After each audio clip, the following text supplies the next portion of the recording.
Puji syukur kita panjatkan kehadirat Allah Subhanahu wa Ta'ala pada pagi yang penuh keberkahan, kebahagiaan ini. Kita telah diberikan panjang umur, sehat badan, sehat pikiran, sehingga kita telah dapat melaksanakan salah satu ibadah Hari Raya Kurban yang telah disyariatkan pada masa Nabi Allah Adam alaihissalam sampai kepada masa Nabi kita Nabi Muhammad sallallahu alaihi wasallam. Syariat Nabi Allah Ibrahim alaihissalam sampai sekarang sangat banyak diabadikan oleh Allah Subhanahu wa Ta'ala di dalam syariat Nabi Muhammad sallallahu alaihi wasallam sampai sekarang. Pertama kita lihat kurban. Kurban ini sudah sejak Nabi Allah Adam, Nabi Allah Ibrahim, Nabi Muhammad sallallahu alaihi wasallam. Terus hikmahnya beda-beda. Kalau masa Nabi Adam alaihissalam di syariat kurban itu adalah untuk sebagai hukum yang terakhir. Ketika dua perkara itu tiada tahu siapa yang benar siapa yang salah, maka pada ketika itu Allah memerintahkan kurban, laksanakan kurban. Ketika Habil dan Qabil Allah menyuruhkan kawin kepada ayahnya secara selang-seling, maka ketika itu abangnya Qabil membantah, ini bukan perintah Allah tapi perintah ayah semata-mata. Maka Nabi Allah Adam alaihissalam menyuruh keduanya berkurban. Terus yang diterima kurban Habil. Kenapa diterima kurban Habil? Yang pertama sifatnya bertakwa. Habil ini orangnya bertakwa. Makanya di dalam Al-Quran disebutkan innama yataqabbalullahu minal muttaqin. Hanya saja kurban yang diterima oleh Allah kurban daripada orang-orang yang sifatnya, orangnya, nilainya bertakwa kepada Allah Subhanahu wa Ta'ala. Bersambung kepada Nabi Ibrahim, beda lagi menguji kemurahan Nabi Allah Ibrahim dan juga menguji keimanan yang telah beliau ucap janji dengan Allah, seandainya saya punya anak, sungguh anak saya kurban. Maka pada hari Tarwiyah yang kemarin Nabi Allah Ibrahim berkurban ribuan kambing, namanya ragu-ragu. Hari Arafah kemarin baru mengenalkan mimpinya bahwa ini dari Allah. Hari ini fanahara, arti nahara menuangkan darah. Ketika Nabi Allah Ibrahim alaihissalam berkurban hari ini menuangkan darah putranya Ismail alaihissalam yang begitu cinta, anak baru saja berapa kali dia lihat, umurnya masih sekitar sebaya pantas berjalan, tapi beliau rela untuk berkorban. Karena kenapa? Untuk mentaati perintah Allah Subhanahu wa Ta'ala. Sekalian membantah ketika Allah berfirman sebelum indatu Adam diciptakan oleh Allah, Allah telah duluan memaparkan kepada para malaikat, ya malaikat, inni ja'ilu fil ardi khalifah. Wahai malaikat, saya ini ingin menjadikan umat manusia di atas permukaan bumi ini sebagai pemimpin. Para malaikat membantah. Kenapa membantah?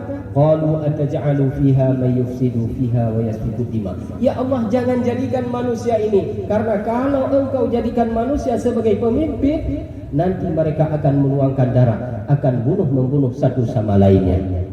Malaikat rupanya tidak setuju Bapak-bapak untuk kehadiran kita sebagai pemimpin di atas perbuatan. Wa nahnu nusabbihu bihamdika wa nuqaddisu lak. Kami saja ini yang bertasbih kepadamu, sudah cukup, enggak usah lagi buat manusia.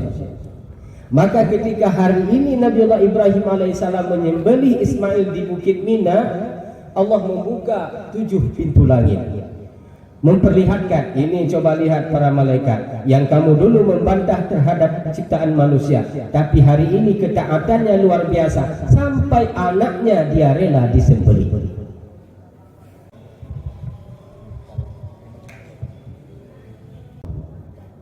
Allah tebus dengan kibas. Kibas mana? Kibas yang telah diterima pada Habil dulu masa Nabi Allah Adam. Wa fadainahu bizibhin azim.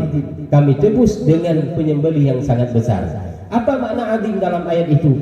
Makna azim yataqabbalullahu marratain. Allah menerima kurbannya itu 2 kali. 2 kali yang mana? Yang pertama diterima kurban pada masa Habil, yang kedua diterima kurban pada masa Nabi Allah Ibrahim alaihissalam. Syariat Nabi Muhammad SAW beda lagi kurbannya. Apa bedanya?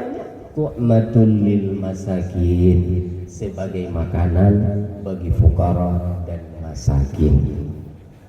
Nah, kalau itu makanan bagi fuqara dan masakin, bagaimana kalau orang kaya? Bolehkah dia ambil daging kurban? Boleh, tapi mereka cuma tidak punya hak milik, cuma wewenang untuk makan bersama anak istri saja, tidak boleh mereka jual. Kalau orang fakir miskin setelah dapat daging nggak mau dia makan, boleh dia jual. Tapi kalau orang kaya tidak, cuma untuk dia konsumsi saja bersama keluarganya. Itu perbedaannya. Kemudian Bapak Ibu para jamaah Idul Adha yang dicintai oleh Allah Subhanahu wa taala. Kedua, taqarruban ilallah, mendekatkan diri kepada Allah. Maka daging kurban itu benar-benar disedekahkan semuanya kepada fuqara wal masakin. Tidak boleh dijual sampai kepada kulitnya.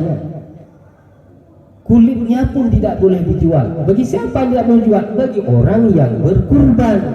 Ada orang yang telah mendapat daging kurban, si fakir itu boleh. Tapi orang yang berkurban tidak boleh.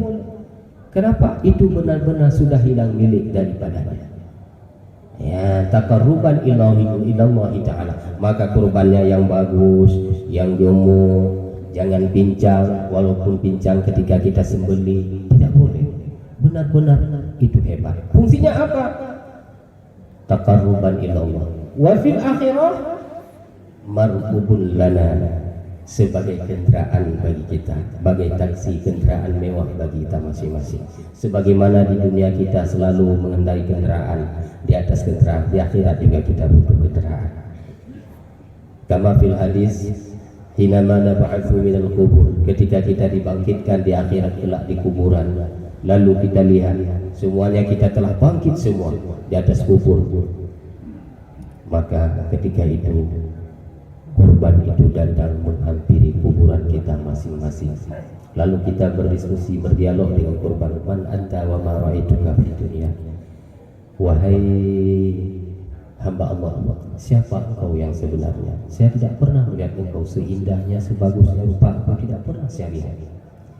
Dia menjawab, saya ini, ana kurbanuka alladzi qarabtani fi dunya. Inilah kurbanmu yang telah kamu kurban di dunia. Kambing dulu, inilah saya. Kerbau dulu, inilah saya yang telah kamu kurban di dunia. Sekarang fungsinya apa? Saya menjemputmu untuk menuju mahsyar.